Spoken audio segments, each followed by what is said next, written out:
What if I told you that deep in the heart of ancient China, a civilization as advanced as any on Earth rose up, created some of the most stunning art you've ever seen, and then just disappeared? They left behind no writing, no stories, just a profound 3,000-year-old mystery. I mean, just look at this face. It's one of literally thousands of priceless artifacts discovered in China's Sichuan province. And these objects, they feel alien. They're beautiful, and they are completely silent about the people who made them. We're talking about a culture that just vanished from the historical record. So the big question is, what on earth happened to them? Okay, let's dive right into this. We're talking about the Sanxingdui civilization. This was the heart of the ancient Shu kingdom, which flourished in the super fertile Sichuan basin, a world away from what was thought to be the traditional cradle of Chinese civilization. You see, for the longest time, historians believed that all sophisticated Chinese culture was centered exclusively along the Yellow River with the famous Shang dynasty. But the discovery of Sanxingdui just blew that idea out of the water. It proved that another major, completely distinct Bronze Age power was operating at the exact same time. And while the Shang were making these intricate bronze vessels for their rituals, the people of Sanxingdui were casting these enormous, stylized masks and figures. It was a totally different artistic vision. And their creations were just breathtaking. This is the Shenchu, what we call the God Tree. Standing almost 4 meters tall, it is an absolute masterpiece of bronze casting. The design is thought to represent a mythological tree from ancient legends, the place where 10 suns, each one carried by a bird, would go to rest at night. It's like a direct link between their physical world and the mythical one. And then you have this figure. At over 2.5 meters tall, it just towers over you. We don't know if it's a god, a priest, or a king, but its sheer scale and the exaggerated size of its hands, which probably once held something incredibly precious, like a giant elephant tusk, it all just screams undeniable power. This was a figure of immense authority.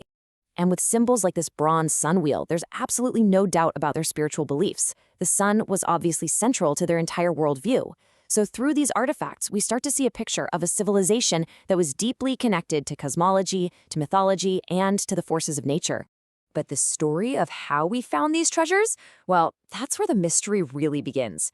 You see, they weren't found in a grand tomb or a palace. They were found buried in pits in a way that nobody could have possibly expected. So back in 1986, some workers digging for clay just stumbled upon 2 pits. And since then, more have been found, bringing the total up to 8. And they were absolutely crammed with thousands of objects, bronze, gold, jade, and tons of ivory tusks. This discovery, let me tell you, single-handedly rewrote the history of early Chinese civilization. But here's where it gets really weird. It's the condition of these treasures. They weren't just stored away for safekeeping. No, they were systematically destroyed. These magnificent bronze masks were smashed to pieces. Sacred trees were broken apart.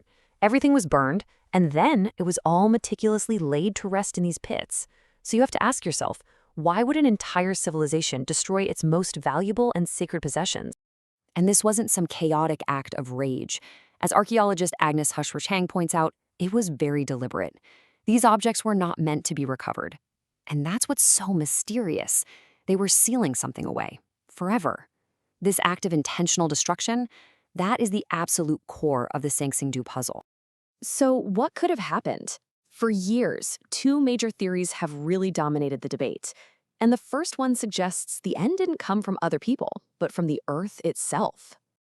The leading idea here from scientist Nian Fan is that a massive earthquake struck the region over 3,000 years ago. Now, the quake didn't destroy the city directly. Instead, it triggered a catastrophic landslide that rerouted the Minjing River, the primary water source, the lifeblood for the Sanxingdui people. And there's some pretty compelling evidence to back this up. Geologists can see signs of a massive ancient landslide exactly where the theory says it should be.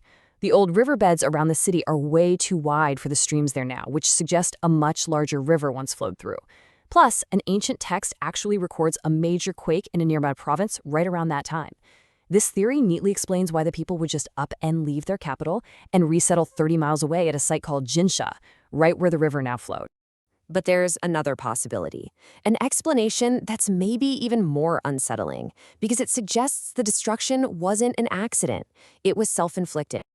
You see, the earthquake theory is great for explaining why they might have moved, but it doesn't really tell us anything about that bizarre ritual destruction. So, what if the disaster wasn't natural at all? What if it was human? Professor Sunhua from Peking University puts forward a different idea, that Sanxingdui was literally ripped apart by a civil war. He suggests a violent power struggle erupted between different groups within the Shu kingdom, probably a nasty conflict over both political and religious control. And this really lays out the two competing ideas perfectly. The natural disaster theory, it explains the migration to Qinsha, sure, but the whole purpose of those sacrificial pits remains a total puzzle.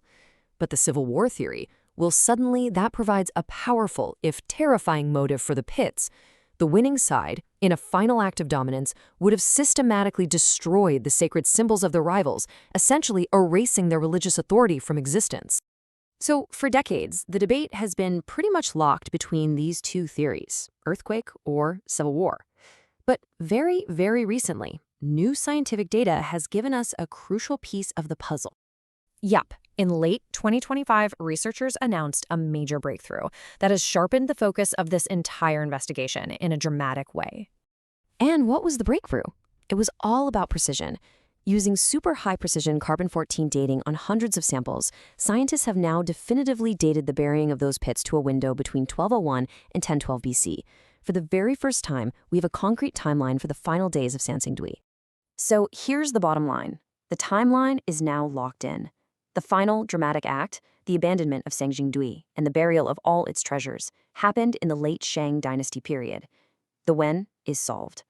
But, and this is a big but, this new precise date doesn't actually eliminate either theory.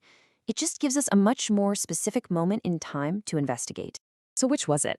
A kingdom brought to its knees by the fury of nature, or a society that tore itself apart from the inside? The silent, staring masks of Sanxingdui aren't talking. And so, a 3,000-year-old cold case remains wide open, just waiting for the next clue to finally crack it.